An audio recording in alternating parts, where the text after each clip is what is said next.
We bought into this complete falsehood that at some point you're going to have the courage. At some point you're going to have the confidence, and it's total bullshit, frankly. Are we allowed to swear on this show? Absolutely. Okay. It's complete garbage, and so there are so many people in the world, and you know, you may be watching this right now, and you have these incredible ideas, and what you think is missing is motivation, and that's not true, because the way that our minds are wired, and the fact about human beings is that we are not designed to do things that are uncomfortable or scary or difficult. Our brains are designed to protect us from those things because our brains are trying to keep us alive. And in order to change, in order to build a business, in order to be the best parent, the best spouse, to do all those things that you know you want to do with your life, with your work, with your dreams, you're going to have to do things that are difficult, uncertain, or scary, which sets up this problem for all of us. You're never going to feel like it. Motivation's garbage. You only feel motivated to do the things that are easy, right? Why do you think that is? Oh, I know exactly why that is. Because I've studied this so much, because for me, one of the hardest things to figure out was, why is it so hard to do the little things that would improve my life? And what I've come to realize, and what we'll talk a lot about today, is that the way that our minds are designed to stop you at all costs from doing anything that might hurt you. And the way that this all happens is it all starts with something super subtle that none of us ever catch. And that is with this habit that all of us have that nobody's talking about. We all have a habit of hesitating. We have an idea, you're sitting in a meeting, you have this incredible idea, and instead of just, saying it, you stop and you hesitate. Now, what none of us realize is that when you hesitate, just that moment, that micro moment, that small hesitation, it sends a stress signal to your brain. So then your brain goes to work to protect you. It has a million different ways to protect you. One of them is called the spotlight effect. It's a known phenomenon where your brain magnifies risk. Why? To pull you away from something that it perceives to be a problem. And so you can truly trace every single problem or complaint in your life to silence and hesitation. Those are decisions. And what I do, and what's changed my life, is waking up and realizing that motivation's garbage. I'm never gonna feel like doing the things that are tough or difficult or uncertain or scary or new. So I need to stop waiting until I feel like it. And number two, I am one decision away from a totally different marriage, a totally different life, a totally different job, a totally different income, a totally different relationship with my kids. Your life comes down to your decisions. And if you change your decisions, you will change everything. People should fucking stop complaining. Right. People should figure out who the fuck they are. Good call. People should not listen to America propaganda of fixing the shit they suck at. They should be tripling down on what they're good at.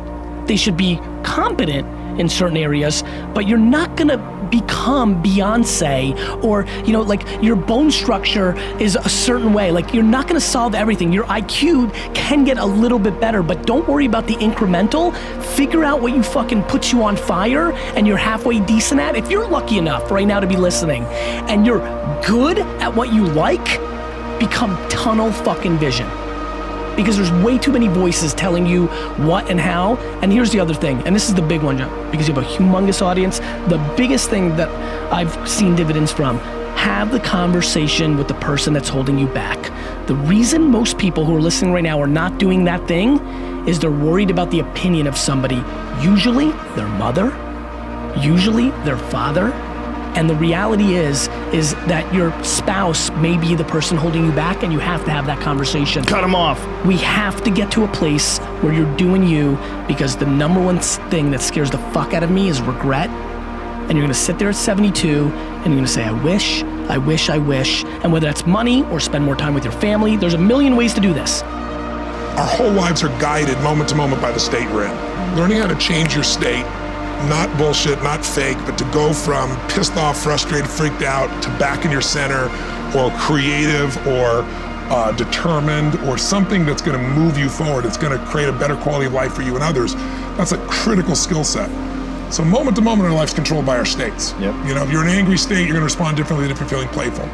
But what controls those states long term is your model of the world. Everyone has different goals and dreams and desires.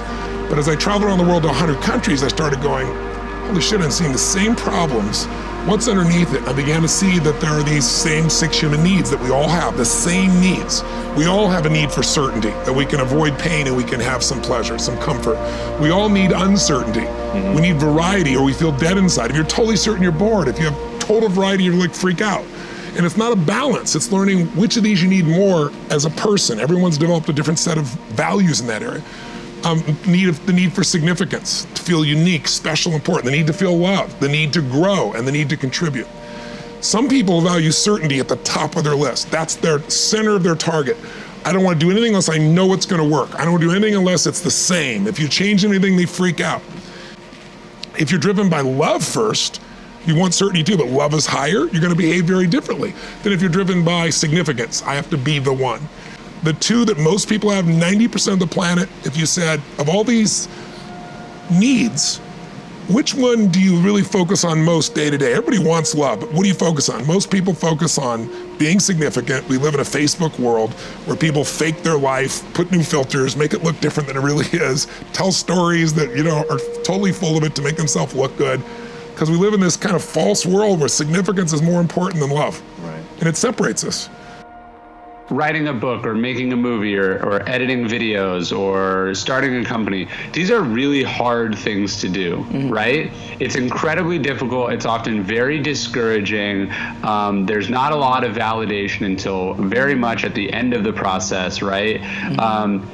And so what happens is that talking about these things is always easier and always much more validating than doing them if you sort of have the wrong attitude. So what you see is people spending all their time on social media talking about what they're doing instead of struggling to do it, right?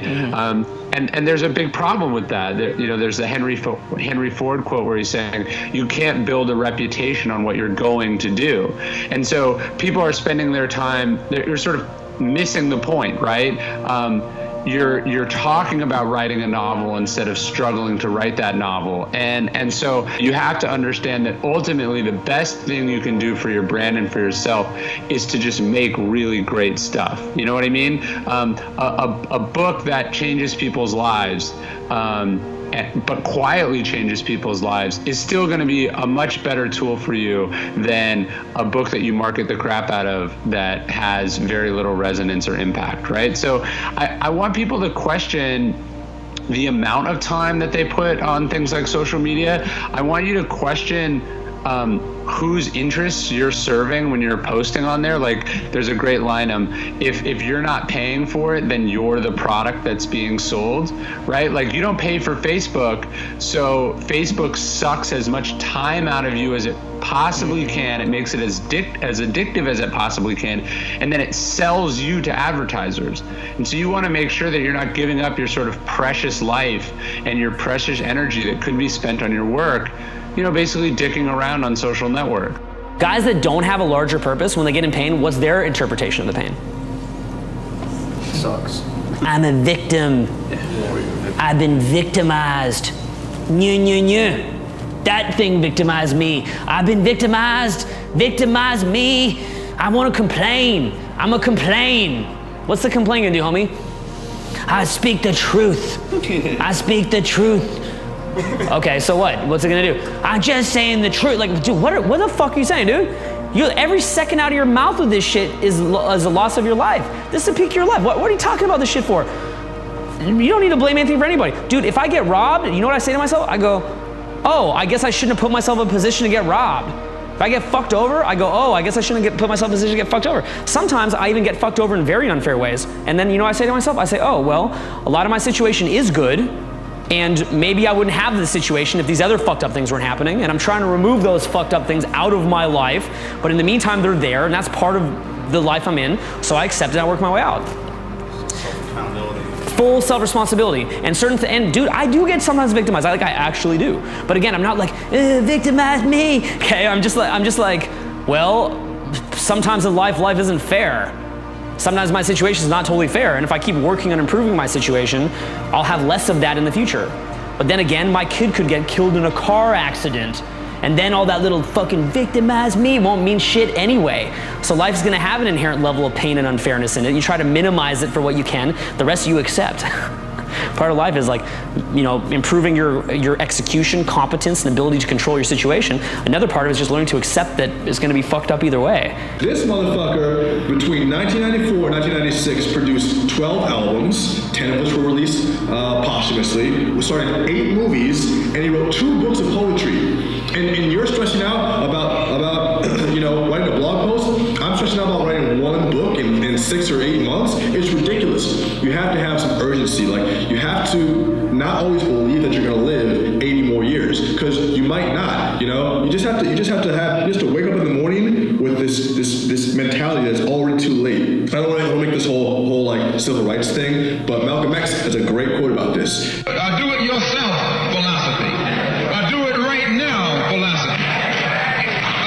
It's already too late philosophy. But he was talking about black nationalism and why black people need to just figure out their shit now, whatever. And he said, you know, it's a do-it-yourself philosophy, a do-it-right-now philosophy, it's already too late philosophy. That's the philosophy you gotta have for your life. You just gotta figure out what it is you wanna do and then say, shit, I'm already late. Because that's it, you can wait until tomorrow, you're fucking dead. You know, I had a friend from Under 30 Experiences, which is a great group of friends of mine. We do a lot of work together, and I love everyone that's involved there. I had a friend who was swimming out in Costa Rica, and he got pulled in by riptide. He's fucking gone. I really hope he's not. I hope and pray that they find him and he's safe. He got pulled in by riptide in the ocean, and he's gone. He's just gone. He's a 20-year-old dude. He woke up, and now that's it. He has no more life. You know, you gotta have urgency. If you want something, you gotta go out and get it now. You gotta stay up late. If you value sleep more than you value getting your shit done, well, then you're always gonna be sleeping and not getting your shit done. And I'm not saying don't rest your body. I'm not saying don't take care of yourself, but like, wake up with some urgency, and some intensity, and some purpose, and some focus. Like, you don't have that much time to do what you want to do, and there really will come a point one day where you will wake up in your bed, and it will be too late to do the things you want to do. I know it seems so far away, and I'm talking on a blog called Rich 20-something, and that implies that I have 80 more years to do whatever the fuck I want, but maybe we really don't, you know? So if that's the case, and we really don't know, then shouldn't we err on the side of caution and say, maybe I should be a little bit more pressured to get some things done? You will move in the direction of the people that you associate with. So it's important to associate with people that are better than yourself. You want to associate with people who are the kind of person you'd like to be. You'll move in that direction. The friends you have, they will form you as you go through life, and make some good friends, keep them for the rest of your life, but have them be people that you admire as well as like. Bill, you'd add to that?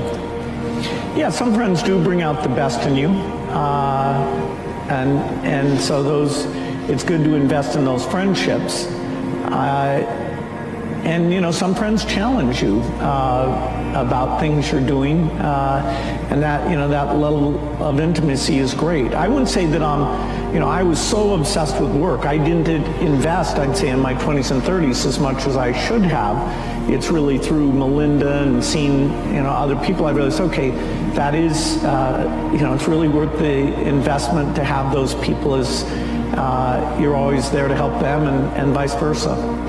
Related to this pendulum, when it comes to fitness, when it comes to personal development, when it comes to business success advice, any kind of other advice, is that a lot of people, I mean, there's been a lot of marketing in the last couple of years that is basically doing this. It's saying, hey, find the experts, and I've been saying this as well. I mean, many times I say this, right? Find the experts, find the guy who has done it, find the guys who have the results that you want, that has the business, that has the body, that has the lifestyle, that has the relationships, and study them.